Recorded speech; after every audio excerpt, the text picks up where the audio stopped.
Emir's Education in the Proper Use of Magical Powers by Jane Roberts, illustrated by Lynn Cherry, read by Martin John. Chapter 6. Emir invents the first lie, meets inspiration, and leaves his body for the first time. Everyone was out to greet Emir on his return. All the people stood at the end of the swamp, waiting. Emir could see them waiting and calling. He saw something else, too. It seemed as if there were twice as many people as there had been before, and twice as many plants and birds, and the swamp was so full of fish and crocodiles and alligators and reeds that he had trouble making his way home, because there was hardly any room in the water for his boat. Besides that, the air was thick with birds, red and brown and blue and yellow birds, little birds and big ones, and there seemed to be 1,000,000 mosquitoes all buzzing at once, and 1,000,000 shining black flies and butterflies and flying bugs of every variety. Thank you. The people and animals were crowded together on the shore so tightly that Emir was afraid that the land would fall over, except of course that the plants couldn't come out to greet him, but had to stay where they were, which they did, so that their weight all over the land gave it some balance. Emir frowned and felt very unhappy. How could he tell his father that he'd been to the land of the gods and come back without any answers? All the people started clapping. The dogs started barking. The children started dancing. And Emir realized that they'd planned a celebration, thinking that the gods had told him what to do. Emir's father wore his finest purple robes with a white flower petal collar and his golden crown. He carried a willow stick on which a huge yellow butterfly perched as a symbol that he was king of all the creatures in the land. Even Emir's mother, the queen, was there, back from her royal journey, and she wore her favorite blue gown with stars and moons sewn on the skirt and bodice. Emir almost didn't recognize her because she usually wore a riding outfit. Her job as royal census taker meant that she rode horseback from one end of the kingdom to the other, and it seemed she was always getting on a horse or getting off one. The cheering grew louder. Despite himself, Emir stopped worrying and started smiling. His earring glistened in the sun. The bells on his red slippers tinkled. "Emir is home!" everyone shouted. 20 butterflies danced around his head and above them. 20 different colored birds flew in a circle and twittered a welcome. "You're a celebrity," his father said. "You are indeed," his mother, Winera, said. "I've been all over the kingdom, counting everything that there is to count. The ground was so crowded that I could hardly get by. But now you've come back with the answer to our population problem. Tell us, Emir, what did the gods say?" All the people quieted. Even the plants held their breath in anticipation. I'll tell you later," Emir said. He didn't have the heart to tell them that he had no answers at all. "No, tell us now," the people shouted. The trees clapped their leaves together, the animals clapped their paws, and everyone and everything shouted at once. "Emir knows," they chanted. "Emir knows. Emir's been to the land of the gods. Emir is the beloved of the gods. Emir knows." Listening, Emir grew more and more embarrassed. The truth was that he didn't know. He'd never had so many people and creatures praise him like that before. Not ever, he thought. If he told them the truth, he'd spoil their good spirits and ruin their day. What should he do? Emir twirled his earring, as he always did when he was worried. Then, overcome with desperation, he said, "The gods told me to wait for 3 days before I give the answer. In the meantime, there is to be feasting and dancing." Everyone oohed and awed. Emir's mother, the queen, smiled and believed him. His father, the king, smiled and believed him. The people and plants and creatures smiled and believed him. The truth was that no one had ever told a lie before, so no one suspected that Emir could be telling a lie now. Emir himself didn't realize that he had invented the first lie either, because there was no word for it. But suddenly he did feel very odd and uncomfortable and sorry, and he tried to take the lie back, but it was too late. Everything and everyone was shouting and laughing so loudly and happily that it was impossible for Emir to get a word in edgewise. It was a good thing, because Emir's thoughts were very dark indeed. What would he do when the 3 days passed? He wondered. He could always run away by sailing off, but he was so sick of sailing that he knew he'd never do that. "Emir knows!" people shouted again, and only Emir knew that he didn't know at all. The people danced and feasted until midnight. Then they all went to bed but Emir. He went out into the palace gardens all alone. For one thing, he couldn't sleep. For another, he thought he'd heard someone whispering in the bushes by the fish pond. "Who's there?" he called, but no one answered. It was very warm and foggy, with mists hanging in the trees and cobwebby dew covering the grass and shrubs, so that all the garden had a silver, magical look that was lovely but spooky too. "Who's there?" Emir asked again. A very tiny voice said, "Inventions are great, but inventing a lie isn't nice at all. A lie is an untruth." Emir jumped 10 feet and called, "Who said that?" because he didn't see anyone. He thought he saw a batch of something that looked like fog draped in silver, slumped on one of the palace benches. But he wasn't sure, and he was afraid to find out who or what it might be. Emir gulped and walked closer to the bench. Was there really something there or not? He reached out his arm and touched the air where it looked thicker than it should be, and while he couldn't actually feel anything, he almost saw a silvery figure. "You can't see me, not really. I'm mostly a voice," the voice said. Then it laughed, but in a very sad way indeed. "I can tell that someone slumped on the bench," Emir retorted.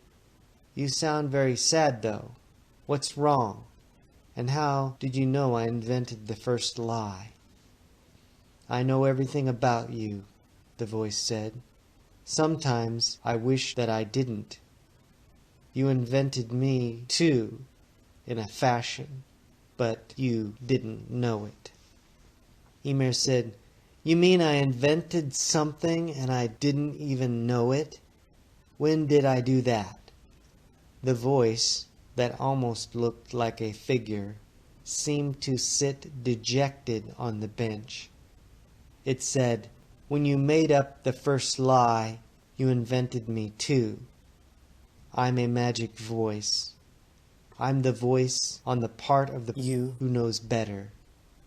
And the voice almost sounded as if it were going to cry. Better than what? Emir asked. Better than to tell a lie like that, for one thing, the voice answered, and this time it sounded angry as well as sad. Emir was very upset and tired and cross after his long day. He stamped his foot and said, I just made up that story because I didn't want the people to feel badly. Likely story, retorted the voice, and when it spoke, the air about it shimmered slightly and turned foggier so that the figure that seemed to be there but wasn't seemed to slump down even further on the bench, as if it was holding its invisible head in its invisible hands. It's true, Emir cried, more loudly than he intended. You see, you just made up another lie, the voice said. I did? Emir shook his head with wonder. If he'd really invented another lie, it was certainly easier than making up the first one. Don't you believe me? He asked. No, said the voice. And if you keep on inventing lies, no one else will believe you either. Emir was getting too tired to think, but he said, But everyone always believes everyone. Besides, I just told the people and creatures what they wanted to hear. I want them to like me, and now they like me more than ever. You just wait, the voice said. What are you going to do when the 3 days are up and you have to tell them all the truth? Emir thought and thought, though by now he was even more tired than before. Invent another lie, he said hopefully. But he knew that was the wrong answer, so he added quickly, 3 days is a long time. Maybe something will happen in the meantime. No one answered. He waited a minute, and then he saw that the figure that had seemed to be there now seemed to be gone. Emir blushed. Whoever the voice belonged to, you certainly couldn't keep any secrets from it, he thought. And as he thought that, he heard the voice again, only it sounded very far away. A lie is a misuse of power, it said. You could have invented a truth instead. Now what was that supposed to mean? Emir wondered. How could you invent a truth? But then he realized that he didn't even know who the voice belonged to. Don't you have a name? He shouted. At first Emir didn't think he was going to get any answer at all. But then he heard the voice again, sounding even dimmer and further away. It said, For now, I'm Conscience. For now? Emir asked, wiggling his forehead. But there was no reply, and Emir sat down on the bench, really worried now because the voice was quite right, he thought. Most likely he would get into trouble when the 3 days were over. What would he tell the people and the creatures when the time came? Unfortunately, he hadn't made up his mind what to do when the king called all his subjects together to hear Emir's message from the gods. Even the crocodiles and alligators came up from the swamp and sat on the banks, waiting to hear the news. The hippopotamuses and the frogs and every creature that could move came to hear Emir. The plants, who had to stay where they were, set up a system of communication so that the closest ones would whisper the news to the plants further away, and so forth, until the very last violet at the other end of the kingdom would get the message. Emir cleared his throat. He cleared his throat again. A very intelligent Angora cat flicked its tail insultingly and said, Maybe Emir never went to the land of the gods at all. The cat really didn't speak. It meowed, but its meaning was clear. I did go to the land of the gods, Emir shouted. because he was so upset.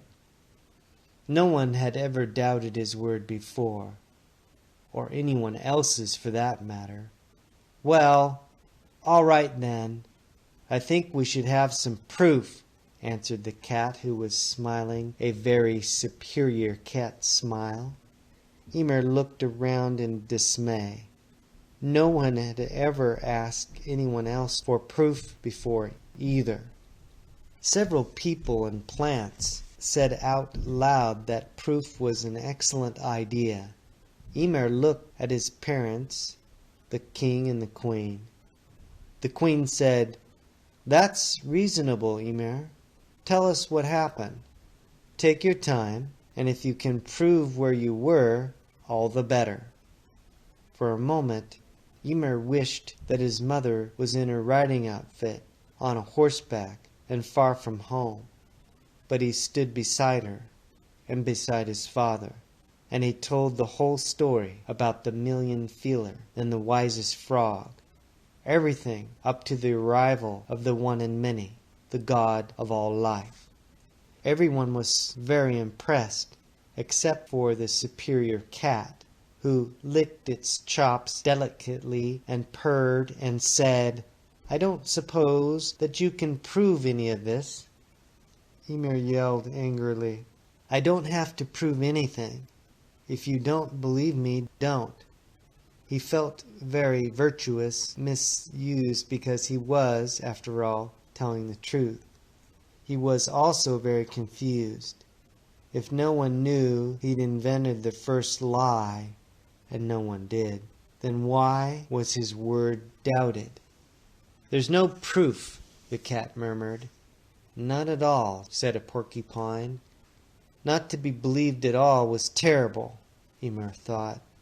He felt unappreciated and angry. He felt guilty, too, because he knew that somehow the people's distrust was connected with his lie, even if they didn't know it was a lie. For a moment he stood there, near disgrace. Then a tiny voice whispered, "Show them your arm." And Emir brightened at once. How could he have forgotten the patch of sky on his arm? Proudly he rolled up his sleeve and yelled, "See this? I told you. What do you think about that?" And there, for everyone to see, was the patch of sparkling sky on Emir's arm, with very small, white, fluffy clouds floating around, and in the tiniest sun possible, all warm and bright, in the center. "Well," sputtered the superior cat, "I do beg your pardon." And the people all shouted, "Hooray for Emir, the boy with the sky in his arm." Even Emir's father, the king, bent down for a closer look. Then the superior cat said, "We believe you, Emir. Now, please tell us what the gods said about our overpopulation problem." It was the very moment that Emir dreaded. Desperately, he wished for help from somewhere. The king said, "To make everything official, I'll state the problem again. New people and creatures and plants keep coming and coming, and we're rapidly running out of space. So what should we do?" Emir was very, very quiet, listening for the voice he'd heard a few moments ago. But he only heard the ordinary voices of the people around him. He made believe that his earring was loose and adjusted it. But he was really thinking faster and harder than he ever had in his life, or ever would, for some time to come. He had already told the people that he had the answer, and that was a lie. Conscience had told him that he could create a truth. But how did he do that? Could he make a truth of the lie somehow? "Well," said the king. "Hurry, Emir," the queen said. "Surely you couldn't have forgotten anything so important." Emir blushed and stuttered 10 times. The people began to yawn or look angry or bored. Emir thought, if only I could pretend that I really do have the answer. Maybe I will have it. I'll convince myself that I've only forgotten the message, and now I can remember it. Again the tiny voice came saying, "Nice going, Emir." And before he had time to wonder who had spoken, Emir was filled with inspiration. He knew exactly what to say, and more, he knew that he was telling the truth, though he didn't know how he knew. He did know that he was saved from trouble of his own making, though. He stood up as tall as he could, and his voice was clear as the freshest morning air. This is what he said. The spirits of people and creatures and plants don't take up any room at all, but their bodies do. Bodies are like houses our spirits live in, only they're far nicer, of course. There's only room for so many bodies in the kingdom, whether they're plant bodies or creature bodies or people bodies. After a while, we have to leave our body houses to make room for new things. Emir said all this at once, without stopping to get his breath. Again he wondered how he knew what to say, but he didn't have time to wonder for long because everyone began speaking before he'd hardly finish. "That makes sense," an owl said. Again, he didn't really speak. He hooted, but everyone understood. "Only where do we go if we leave our bodies? And does some other spirit move into my body when I move out?" "Providing I do move out, of course." The owl preened its feathers and said, "Owls are a wise breed, you know. It's natural for us to ask questions." "And how do we leave our bodies?" A little girl looked worried. "And when?" asked a crocodile. "And suppose we don't want to?" squawked a starling.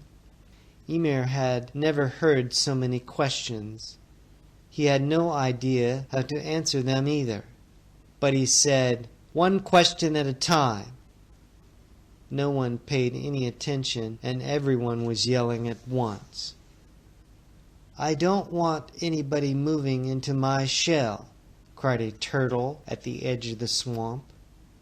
"No, no," Emir shouted. "That's not how it works at all. When you leave your body, it just folds up and goes back into the ground or swamp or whatever, and it's made into another one. Then somebody else moves into it. It comes out all brand new. It has to be painted and remodeled." "Paint hasn't been invented yet," the owl said. "That doesn't matter. You know what I mean," Emir answered. "I'm afraid we don't really understand what you're saying, Emir," the king said. "Can you make the whole idea clearer somehow?" Emir didn't think he could make the idea any clearer than he had, because he didn't completely understand what he was saying himself. He didn't even know where the words were coming from, though they sounded quite reasonable to him. Then suddenly, the little voice said, "Well, you've just invented the idea of death, so you better show them how it works." "What?" Emir blinked. A young girl about his own age stood beside him. He saw her quite clearly, but she wasn't as solid-looking as an ordinary person. He stared, astonished, because she had dark skin like his, and she wore one earring.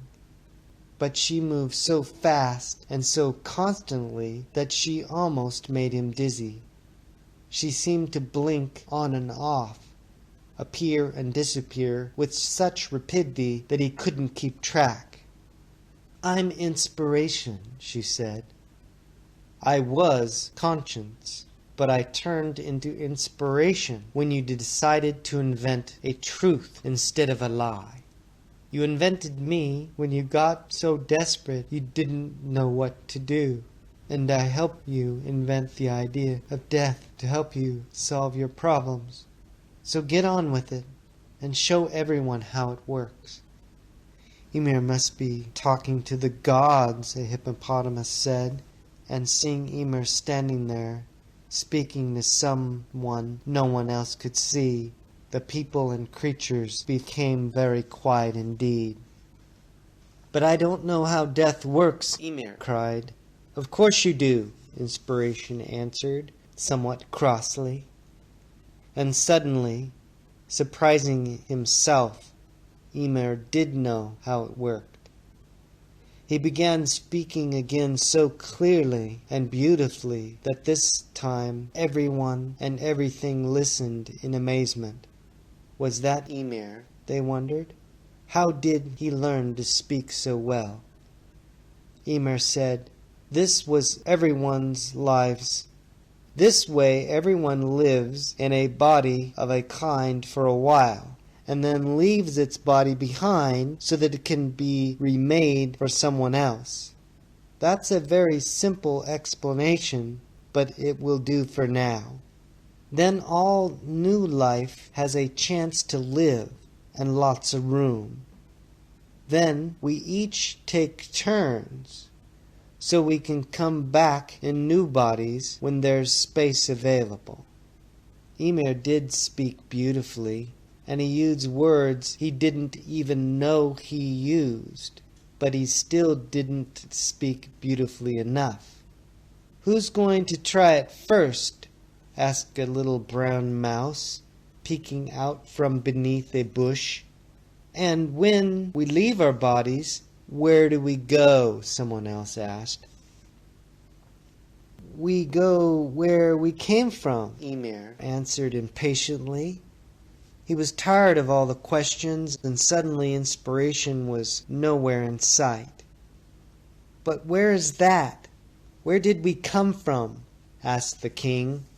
You'll have to tell us much more. I think that Emir should go first, said the superior cat. Then he can come back and tell us where he went and what to expect. Why me? Emir cried. Because it was your idea in the first place, Emir's mother said. We're very proud of you, but we can't expect our subjects to do something we won't do. And your father and I aren't clear on the idea at all. Hopefully, Emir looked around for inspiration again, but he didn't see her anywhere. Well, are you going to show us how to do it? An alligator asked. It yawned and said, We've been out here listening to you forever, it seems. All right, I'll go first, Emir said, and with just a touch of irritation, because he wasn't sure what to do or how to do it. But as soon as he spoke, Emir saw a sudden, very clear white light, like a new kind of daylight, right in the middle of the afternoon. Then he felt the gentlest tug and pull on his head, and the weirdest feeling as if 1,000 tiny zippers were unzippering. Those zippers hadn't been invented yet, of course. Then he heard the astonished cries of the people and the crackling of all the ducks and the grump of all the frogs and the sounds of all the other creatures. And the next minute their voices all changed into crackling noises like flames snapping at twigs. And then Emir gasped. There was a whooshing sound, and the next thing he knew, he was a good 20 feet in the air, staring down at all the people and creatures. And they were staring at something on the ground. Emir wondered what they were looking at. At the same time, he wondered how he got into the air, and why he wasn't falling, and how to get back down again. Before he hardly thought of that, though, zoom! There was another rush of sound, and Emir was on the ground, landing without a bump. Everything was in great confusion. Creatures and people were milling around a little boy who was lying on the grass. "Who is that? What's wrong?" Emir asked, but no one paid him any attention at all. After asking the question several times and getting no answer, Emir stamped his foot angrily and said again, "Will someone please tell me what's going on?" Emir's body fell over, the superior cat was saying. It just suddenly fell over. So he must have gone first. "But where did he go, then?" asked a butterfly. "To the land of the dead, to find out where we came from, I imagine," said the alligator, who was no longer yawning. "I'm right here," Emir cried, but no one heard him. "Well, his body is right in front of us," Emir's father said, "but I don't understand at all. He doesn't speak or move." "You're all making a fuss over nothing," the queen said. "Emir's just a little boy, and he's had a very busy day. He just fell asleep, that's all." "No one falls asleep all of a sudden like that, on their feet," cried the giraffe. "But I'm not asleep, I'm right here," Emir yelled. First he was angry because no one paid him any attention, and then he was frightened because no one seemed to see him at all. Then Emir saw what everyone was looking at, and he literally jumped up and down with amazement. They were looking at his body. It had to be his body, Emir thought, because it had his clothes on and his one earring, and the face was the one he always saw when he looked into the water. So he'd done it. He'd gone first. He did it, he cried happily, but no one heard him. "Well, Emir must have left his body to find the land of the dead then," Emir's father said. "I hope he doesn't take too long," the queen answered. "We'll miss him. He's been on so many trips lately." "I haven't gone any place," Emir shouted. "I'm right here, only I don't take up any space." "Everyone won't die at once, will they?" a willow tree asked, rustling, instead of speaking in usual terms. "Of course not," a little girl answered. "I think animals should really go first, then plants, then people." "Oh no," said the willow tree, "plants last." "Be quiet, all of you, and listen to me," Emir shouted. Then suddenly he began laughing with delight. In all the excitement, he hadn't noticed himself as he was at all, and he made a very important discovery. Even though his body was definitely on the ground, his spirit had a body just like the usual one. Emir clapped his hands together and felt his legs and arms and pinched his cheeks. Everything felt quite real indeed. Only his spirit body could fly, or at least he thought it could. Otherwise, how had he found himself above the ground to begin with? "We all have other bodies that don't take up any room at all," Emir yelled. But no one heard. End chapter 6. Peace, light, and love. Aloha.